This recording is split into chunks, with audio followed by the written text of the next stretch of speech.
So your job is to make your gross profit volume per year as high as possible, sell more stuff at bigger margins, and then to put your business as close to on autopilot as possible with as little involvement from you as possible, with as many repeat purchases from your customer base as possible. The truth that most business owners don't know is that you make your money as a business owner when you exit the business. It's the share value of your business when you exit that actually has the value. The problem is that everybody is trying to live a life today beyond the means of themselves and their business, and they're stripping the money out of the business to live, but that then means the business can't grow, which means the share value doesn't grow, which means you have no exit value. And so you're not really building a business, you're building a lifestyle income generator. And so the faster we can understand that to grow a business, you need to live like a pauper today in order to leave the money in the business and grow your share value, that one day you can exit your business and you will earn off the share value. And that's what all the richest people do, have done. You look, and I've mentioned Elon Musk several times this evening, but him and his brother sleeping underneath the desk in the one-room PayPal office, taking it in turns on the one computer to code for PayPal. One slept, one coded, one slept, one coded, 6 months, right? People want PayPal outcomes, then we better be prepared to do PayPal inputs. Like live like the founder. Amazon.com, when Jeff Bezos first moved to Seattle, I saw an interview with him and he was talking about there was only one room in the entirety of their house that didn't have somebody on a computer coding in it. He was in his bedroom coding. Only one room was their ensuite bathroom in the entire house that didn't have somebody working in it, right? They had so many people on computers in that house, they turned on one extra computer by accident, they fused the whole house, right? People are in garages, people are in porches, people are in the cold, in the damp, in the this, there, and the other. Like, we're all trying to live way beyond our means and stripping so much money out of the business that we're breaking the business before we've had the chance to grow it because we're just not pouring enough back in consistently. The longer you can put off the gratification of today to live like the business owner that social media tells you should live like, and the more of the ecosystem that you're willing to go and buy yourself control of, and by that I mean everywhere from customer base, marketing, sales, admin, delivery, so on and so forth, the more of that you control, the higher the share value of your business, the richer you will be. So the share value in your business is plus minus the gross profit in your business.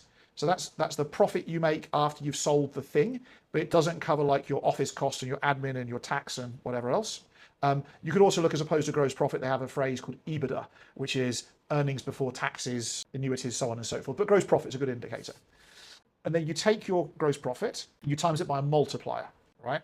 And so we can work out our gross profit, right? It costs, I don't know, 10 Rand to make a notepad and sell a notepad, right? That's what it costs to do, and you can sell it for 100 Rand, right? So your gross profit is 90 Rand. Now, you haven't yet paid the office costs, you haven't yet paid the marketing costs, or you haven't yet paid the insurance, you haven't yet paid your taxes, you haven't paid any loans back, you haven't done anything, right? It's just that gross profit, like buy the paper, glue it together, sell it, pay some sales commission, right? So it's your gross profit.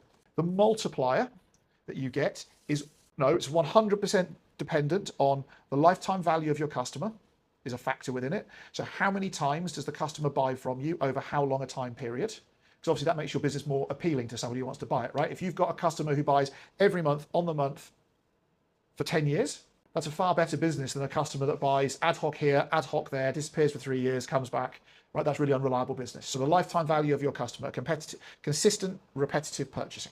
Other part of the multiplier is how reliant the business is on the founder or not, right? Because as you sell the business, you remove the founder. So if the founder is 70% reliant in the business, you're not getting any factor for your multiplier for that, because when the founder goes, the business is going to end up at 30%, right? So systems, processes are important here, and having the right staff in place. Every business has a number of shares. The average business either has 100 or 1,000, small business. And we're looking to work out what the value of those is. So we take the gross profit per year, we times it by the multiplier, which, dependent upon the lifetime value of the customer and the owner involvement, will change. And I've seen businesses go from 1 times gross profit, which is highly owner fiddling with, needed the entire time, low level of customer lifetime value. So I've seen that. And really what somebody's buying is your methodology to make your product, and they're buying your customer database. That's all they're actually buying. So that's 1 times. And I've seen a tech firm do 14 times their gross profit margin, right? But that's because everything's automated.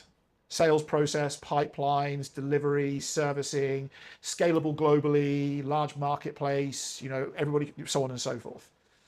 And then you'll get what the value of your business is, right? And then you can work that. So if your value of business comes out to be R1,000,000 and you've got 100 shares, the share value is 1,000,000 divided by 100. And so your job is to make your gross profit volume per year as high as possible, obviously. So we just sell more stuff at bigger margins, and then to put your business as close to on autopilot as possible with as little involvement from you as possible, with as many repeat purchases from your customer base as possible. And consistent, like by design repeat purchases as opposed to by luck repeat purchases. That'll get you the biggest multiplier, right? That's where we as business owners earn our money, right? I in Kingdompreneur will, I say earn my money. I don't really mean, I don't ever intend on exiting it, but I will leave a 10 or 20% of Kingdompreneur to my family trust. And that's where I will retire. That's where I will earn my money. And the rest of it I will give to, let's call it the disciples within Kingdompreneur, who will pick it up and run it after I die or after I retire or whatever happens. Because I don't want to sell. Because if I sell, I give away control to a complete stranger who will go and possibly ungod it. I don't want that to happen. If I leave it to my disciples, they'll ensure that the culture stays present, it goes on the same path, God stays front and center, and in particularly post the cross gets recognized as the most important thing we can ever focus on, like how we do stuff. And that means that there's a longevity. But that longevity is important because let's just say I leave 20% of Kingdompreneur in my family trust. If the disciples keep growing it, my family trust will grow, and my children's children's children's children will always benefit from it for hundreds of years to come, right? So even then the share value becomes relevant, right? Because how big's that 20%? If the share value is $1,000,000, that 20% is worth $1,000,000 a year, like that, then my family gets to live off 200,000. But if it's worth $1 billion, they get a lot bigger chunk. And that's the biggest myth that business owners get, is they think their business is there to pay for a lifestyle. It's not. It's there to be a vehicle for you one day to exit that, and then that's where you earn the money, the big chunk of change. That's the place it happens. And any attempt to do anything else will literally financially cripple a business. And if you're already doing that, by the way, you're probably feeling the pain from it right now, and that's why you're watching this video. So decrease the lifestyle. It's a sucky thing to do. Smaller cars, smaller houses, smaller home loans, less school fees, less medical insurance, don't eat out, all of that common sense budgeting stuff, and plow as much money back into your business's growth as possible. You don't have to do it for that long. A couple of years, you could stop working forever. Jesus retired after 3.5 years. You think about that. Passed on the baton, he retired, left his monitoring device behind of the Holy Spirit. That's it. He's like, ciao, I'm going to go sit on the beach and watch you all from far away. I'll be back sometime soon. Behave yourselves. Keep doing the thing. Well, isn't that interesting? The Great Commission is a sales pitch. Keep growing my business for me, please, my children.